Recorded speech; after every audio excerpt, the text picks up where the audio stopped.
ಚಿತ್ರದುರ್ಗದ ಜಿಲ್ಲಾ ಪಂಚಾಯತ್ ಬಳಿ ಎಸಿ ಕಾರ್ತಿಕ್ ಅವರಿಗೆ ರೈತ ಮಹಿಳೆಯೊಬ್ಬರು ಸಖತ್ ತರಾಟೆಗೆ ತೆಗೆದುಕೊಂಡಿದ್ದಾರೆ.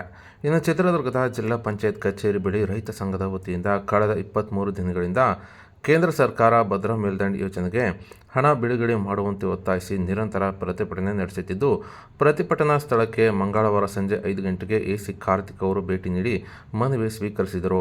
ಈ ವೇಳೆ ಕಾರ್ತಿಕ್ ಅವರು ರೈತರನ್ನು ಉದ್ದೇಶಿಸಿ ಮಾತನಾಡುತ್ತಿದ್ದು, ಇದಕ್ಕೆ ಜಿಲ್ಲಾಡಳಿತದಿಂದ ಏನು ವ್ಯವಸ್ಥೆ ಮಾಡಬೇಕು ಅದನ್ನು ಮಾಡುತ್ತೇವೆ. ಭದ್ರಾ ಮೇಲ್ದಂಡೆ ಯೋಜನೆಗೆ ಹಣ ಬಿಡುಗಡೆ ಇದು ಸರ್ಕಾರದ ಮಟ್ಟದ ನಿರ್ಧಾರ. ಜಿಲ್ಲಾಡಳಿತದ ವತಿಯಿಂದ ನಮ್ಮ ಪ್ರಯತ್ನ ನಾವು ಮಾಡುತ್ತೇವೆ ಎನ್ನುತ್ತಲೇ ರೊಚ್ಚಿಗೆದ್ದ ಹೊಳಲ್ಕೆರೆ ತಾಲೂಕಿನ ತುಳಜಮ್ಮ ಎಂಬ ರೈತ ಮಹಿಳೆ ಕಾರ್ತಿಕ್ ಅವರನ್ನ ತರಾಟೆಗೆ ತೆಗೆದುಕೊಂಡರು. ಇನ್ನು 23 ದಿನಗಳಿಂದ ಸೊಳ್ಳೆಯಿಂದ ಕಡಿಸಿಕೊಳ್ಳುತ್ತಿದ್ದೇವೆ. ನಮಗೂ ಮನೆ ಮಠ ಇದ್ದು ನಮಗೆ ಕುಡಿಯಲು ನೀರಿಲ್ಲ, ತಿನ್ನಲು ಅನ್ನ ಇಲ್ಲ. ಮುಂದಿನ ದಿನಗಳಲ್ಲಿ ಹೀಗೆ ಆದರೆ ಕೇವಲ ಹೆಣ್ಣು ಮಕ್ಕಳು ಬರಬೇಕಾಗುತ್ತದೆ ಎಂದು ರೈತ ಮಹಿಳೆ ಎಸಿ ಕಾರ್ತಿಕ್ ಅವರಿಗೆ ಆವಾಜ್ ಹಾಕಿ ಬಾಯಿ ಮುಚ್ಚಿಸಿದ್ದು ಕಂಡುಬಂದಿದ್ದು, ಇದೇ ವೇಳೆ ರೈತ ಮುಖಂಡರು ಸರ್ಕಾರದ ವಿರುದ್ಧ ಘೋಷಣೆಗಳನ್ನು ಕೂಗಿ ತಮ್ಮ ಆಕ್ರೋಶ ಹೊರಹಾಕಿದ್ದಾರೆ. ಇದಕ್ಕೆ ನಮ್ಮ ಕಡೆಯಿಂದ ಜಿಲ್ಲಾಡಳಿತ ವತಿಯಿಂದ ನಾವು ಪ್ರಾಮಾಣಿಕ ಪ್ರಯತ್ನಗಳನ್ನ ಮಾಡ್ತೇವೆ. ಇದರಲ್ಲಿ ಎಲ್ಲಾ political representation plus state government plus central government 3 ಜನ ಕುತ್ಕೊಂಡು ಮಾಡಿ ಬಗೆಹರಿಸಬೇಕಾದಂತ ವಿಷಯ. ಈ ಒಂದು ನಮ್ಮ ಜಿಲ್ಲಾಡಳಿತ ವತಿಯಿಂದ ನಾವೇನ್ ಪ್ರಾಮಾಣಿಕ ಪ್ರಯತ್ನ ಮಾಡಬೇಕಾಗಿರುತ್ತೆ ಅದನ್ನ ನಾವು ಮಾಡೋದಕ್ಕೆ ಸಿದ್ಧರಾಗಿದ್ದೇವೆ, ಕಟ್ಟುನಿಟ್ಟಾಗಿ ಬದ್ಧರಾಗಿದ್ದೇವೆ. ಆ ಒಂದು ವಿಷಯವಾಗಿ ತಮ್ಮ ಮುಖಂಡರು ಕೂಡ ಡಿಸಿ ಸಾಹೇಬ್ರ ಅಧ್ಯಕ್ಷತೆಗೆ ಒಂದು ಮೀಟಿಂಗ್ ಕರೀತಾರೆ ಶಾರ್ಟ್ಲಿ. ಇನ್ನೊಂದು ನೆಕ್ಸ್ಟ್ ವೀಕ್ ಅಲ್ಲೇ ಕರೀತಾರೆ ಅವರು ಬಂದಾಗ. ನೀವು ಅದರಲ್ಲಿ ಬಂದು ತಮ್ಮ ಒಂದು ಬೇಡಿಕೆಗಳನ್ನ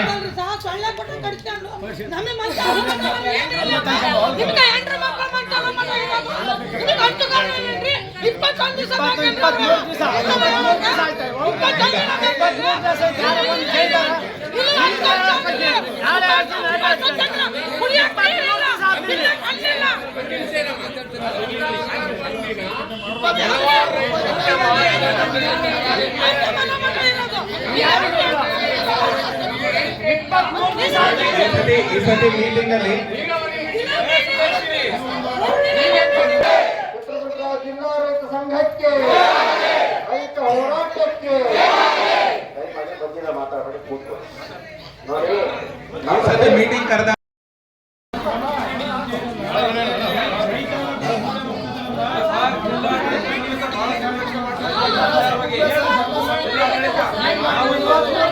ಈಗ ಈ ಸತಿ ನಾವು ಮೀಟಿಂಗ್ ಕರೆದಾಗ ನೀವು ಕೂಡ ಬನ್ನಿ.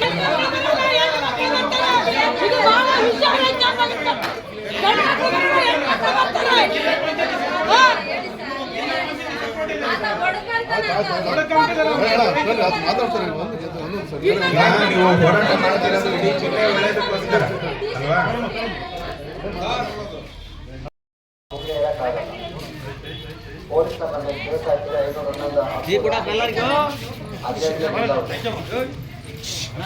ಅವ್ರು ಏನ್ ಮಾಡಿದ್ರು ನಾವು ಮಾಡ್ಕೊಂಡು ತಯಾರಾಗಲಿ. ನಾನು ಬದುಕಬೇಕಂತೆ ಬದುಕೋದು ನನ್ನ ಹಕ್ಕು, ಸೌಲಭ್ಯ ಕೊಡೋದು ಜವಾಬ್ದಾರಿ. ಇವತ್ತು 3 TMC ನೀರು DRDO ಹೋಗ್ತಾ ಇದೆ, ನಿಮ್ ಜವಾಬ್ದಾರಿ ಅದು. ನಾವು ಜಿಲ್ಲಾಡಳಿತ ಕೆಲಸ ಮಾಡ್ತೀವಿ ಅಂತ ಹೇಳಿದ್ರೆ ನಿಮ್ಮ ವ್ಯಾಪ್ತಿ ಕೆಲಸ ಅದು. ನೀವು ಕೂಡ ಈ ಜಿಲ್ಲೆಯ ಹಿತಾಕಾಂಕ್ಷೆಯನ್ನ ಗಟ್ಟಿಯಾಗಿ ನಿಂತ್ಕೋಬೇಕು. DRDO ಹೋಗೋ ನೀರನ್ನ ನೀವು ನಿಲ್ಲಿಸ್ಬೇಕು. ನೀವು ನಿಲ್ಲಿಸ್ತಿಲ್ಲ ಅಂತ ಹೇಳಿದ್ರೆ ನಾವು ಪೈಪ್ ಡ್ಯಾಮೇಜ್ ಕಾಯಮ್ಮ ಮಾಡ್ತೀವಿ. ನೀವು ಎಷ್ಟು ಪೊಲೀಸ್ ಹಾಕೊಳ್ಳಿ, ಎಷ್ಟು ನೀರು ವೇಸ್ಟ್ ಆಗುತ್ತೆ ನಮ್ಗೆ ಇಷ್ಟ ಇಲ್ಲ. ಯಾಕಂದ್ರೆ ನೀರು ನಮ್ಗೆ ಅದ್ರ ಬೆಲೆ ತೂಕ ಏನಂತ ಗೊತ್ತಿದೆ. ನೀರು ವೇಸ್ಟ್ ಆಗುತ್ತೆ ನಮ್ಗೆ ಇಷ್ಟ ಇಲ್ಲ. DRDOಗೆ ನೀರನ್ನ ನೀವು ನಿಲ್ಲಿಸ್ಬೇಕು. ಅದನ್ನೇ DC ಹತ್ರ ಮಾತಾಡಬೇಕು. ನಾಳೆ ಬಂದ ತಕ್ಷಣ DC ಅವರು ಇಲ್ಲಿ ಕಳಿಸ್ಕೊಡ್ಬೇಕು. ಸಾಹೇಬ್ರ ಗಮನಕ್ಕೆ ತರ್ತೀನಿ. ಸಾಹೇಬ್ರು ಬಂದ ತಕ್ಷಣ ಇಲ್ಲಿ ತಮ್ಮ ಹತ್ರ ಮಾತಾಡ್ತಾರೆ. ಈಗ ಅವರು ಡೆಲ್ಲಿಯಲ್ಲಿ ಟ್ರೈನಿಂಗ್